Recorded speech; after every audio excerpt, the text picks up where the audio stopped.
మనతో మాట్లాడడానికి సరిత వాళ్ళ బ్రదర్ ఉన్నారు. అసలు వాళ్ళ ఇంట్లో గొడవలు ఉన్నాయా? అసలు ఏంటి సంగతి? ఎందుకు అట్లా హత్య చేయడానికి కారణాలు ఏందని కూడా తెలుసుకుందాం. అసలు వాళ్ళు ఏం కోరుకుంటారని కూడా తెలుసుకుందాం. చెప్పండి అన్న, సరితను హత్య చేశాడు కదా! అసలు ఎందుకు అంటే గొడవలు ఉన్నాయని మీకు ఎప్పుడైనా చెప్పిర్రా?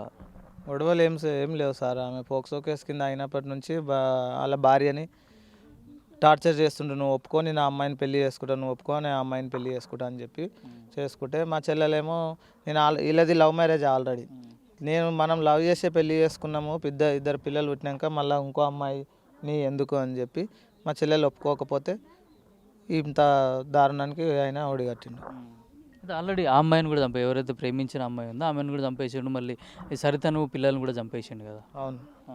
అవును. అంటే ఇప్పుడు ఉదయం కూడా టిఫిన్ చేయడానికి వస్తే కూడా దొరికారని చెప్తున్నారు. మీకు ఏమైనా సమాచారం ఉందా? దొరికిందని వేణుస్లో వస్తుంది సార్. పోలీసు వాళ్ళు ఎటువంటి సమాచారం ఇస్తలేరు. దొరికిందని ఒకసారి వేణుస్లో వస్తుంది. పోలీసు వాళ్ళు పట్టుకున్నారు, ఆ పోలీస్ కస్టడీలో ఉన్నారని ఒకసారి వేణుస్ వస్తుంది. లేదు అంత అబద్ధమని ఇంకోసారి తెలుస్తున్నది. అది నిజమా అబద్ధమా ఎవరేం చెప్తలేరు. పోలీసులు ఎవరు మమ్మల్ని పట్టించుకుంటలేరు. పోలీసులు ఎవరు మాకు న్యాయం చేస్తలేరు.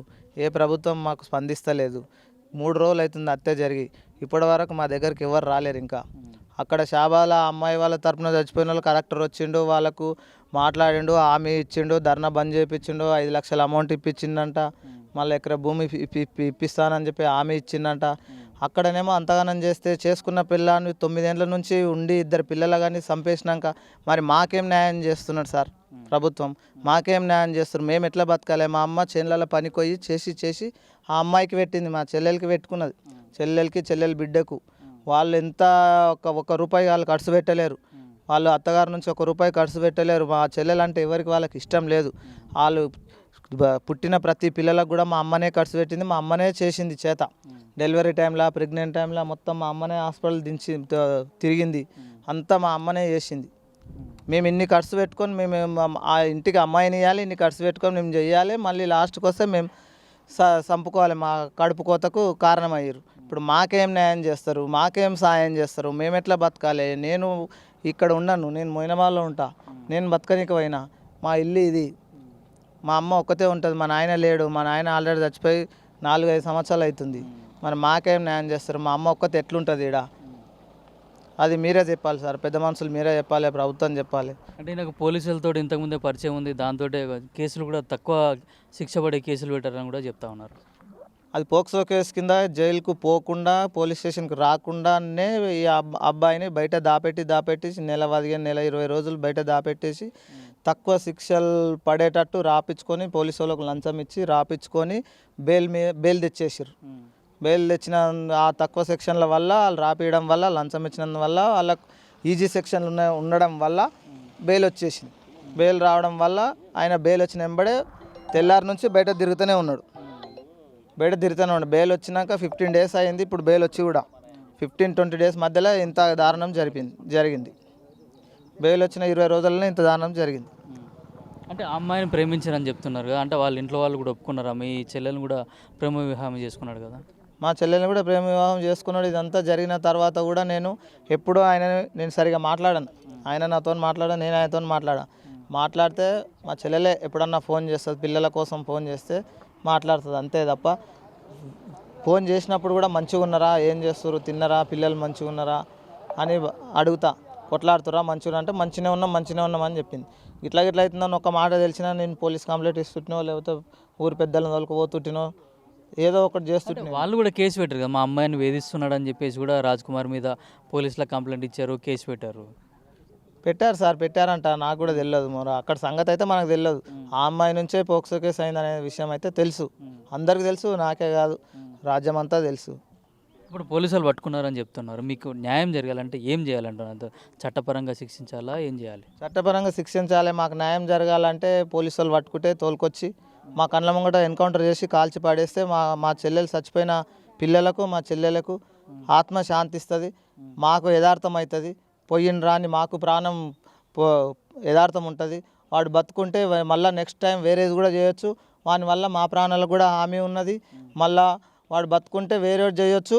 వీడిని ఎన్కౌంటర్ చేసి పడేస్తే మళ్ళీ నెక్స్ట్ టైం ఇట్లా ఎవడన్నా చేయనికే భయపడాలి.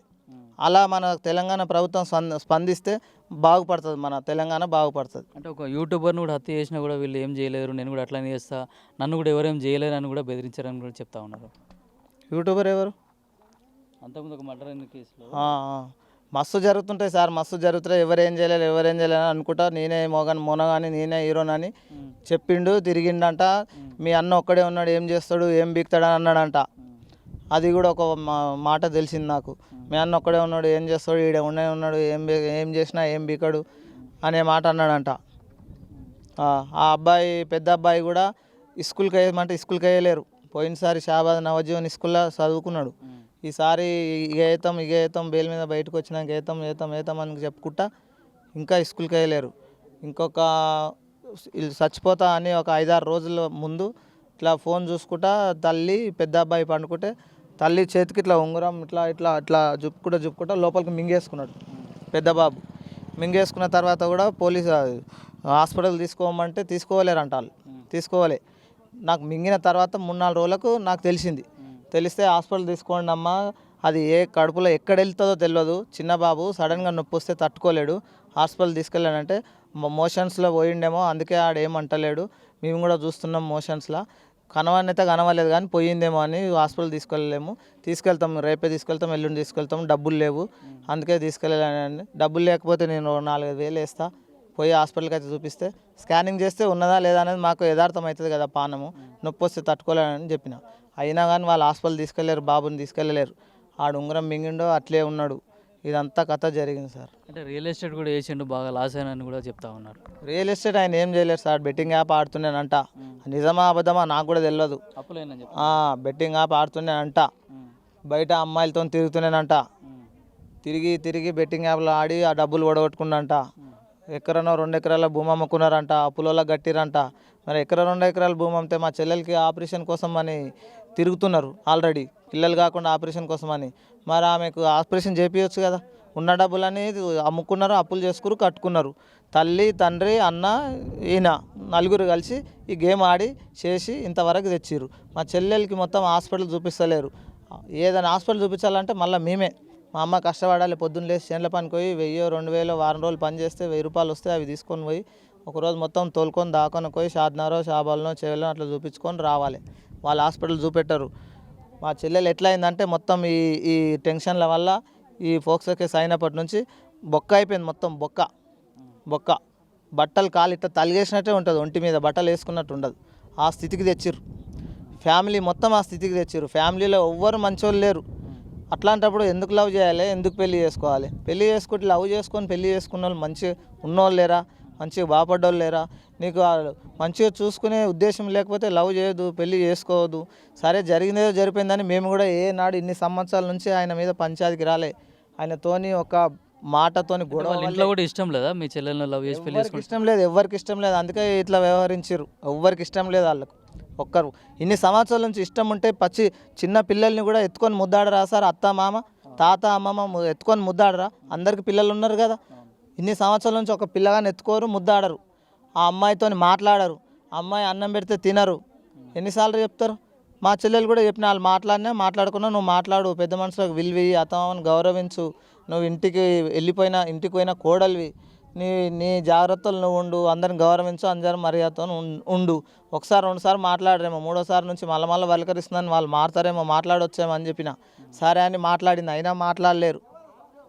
ఇది అంటే ఇది కుటుంబ సభ్యులు చెప్పేది. వాళ్ళకు న్యాయం జరగాలి, అతన్ని రాజ్ కుమార్ కనుక దొరికితే మాత్రం కఠినంగా శిక్షించాలి, చట్టపరంగా కూడా చర్యలు తీసుకోవాలని కూడా కుటుంబ సభ్యులు అయితే డిమాండ్ చేస్తున్నారు. ఇప్పటివరకు అయితే అఫీషియల్గా అంటే పోలీసులు కూడా రాజ్ కుమార్ని పట్టుకున్నట్టు కూడా ఎక్కడ ప్రకటించడం లేదు. కేవలం వార్తలు మాత్రమే వస్తున్నాయి. ఇది నిజమా లేదా అనేది కూడా పోలీసులు పెడితే నిర్ధారించాల్సిన అవసరం ఉంది. చేగూరు దగ్గర కూడా రాజ్ కుమార్ వదిలేసిన కారును కూడా పోలీసులు అయితే గుర్తించారు. అక్కడ నుంచి అతను ఎక్కడన్నా పారిపోయాడా లేదా అని కూడా చెప్తున్నారు. అయితే కొందరు చెప్తున్న దాన్ని బట్టి చూస్తే అక్కడ ఉదయం బ్రేక్ఫాస్ట్ టిఫిన్ సెంటర్కి వచ్చినప్పుడు కూడా మఫ్టీలో ఉన్న వాళ్ళు ఎవరో వచ్చి తీసుకెళ్లారు, అది పోలీసులే తీసుకెళ్లారు అని చెప్పేసి కూడా అక్కడ ఉన్న ప్రత్యక్ష సాక్ష్యాలు కూడా చెప్తున్నట్టుగా కొన్ని వీడియోలు అయితే వస్తున్నాయి. కానీ ఇప్పటివరకు కూడా ఎక్కడ కూడా ఒక అఫీషియల్గా అయితే ఇటు ప్రభుత్వం కానీ పోలీసులు కూడా ఎటువంటి ప్రకటన చేయలేదు. అయితే ప్రభుత్వం కూడా మమ్మల్ని కూడా పట్టించుకోవాలి, మాకు కూడా ఎక్స్క్యూజ్ ఇవ్వాలి, సరితను చంపిన రాజ్ కుమార్ మా కుటుంబం కూడా రోడ్డు పైన పడింది, ఆ మైనర్ బాలికే కాదు మమ్మల్ని కూడా ఆదుకోవాలని చెప్పేసి కూడా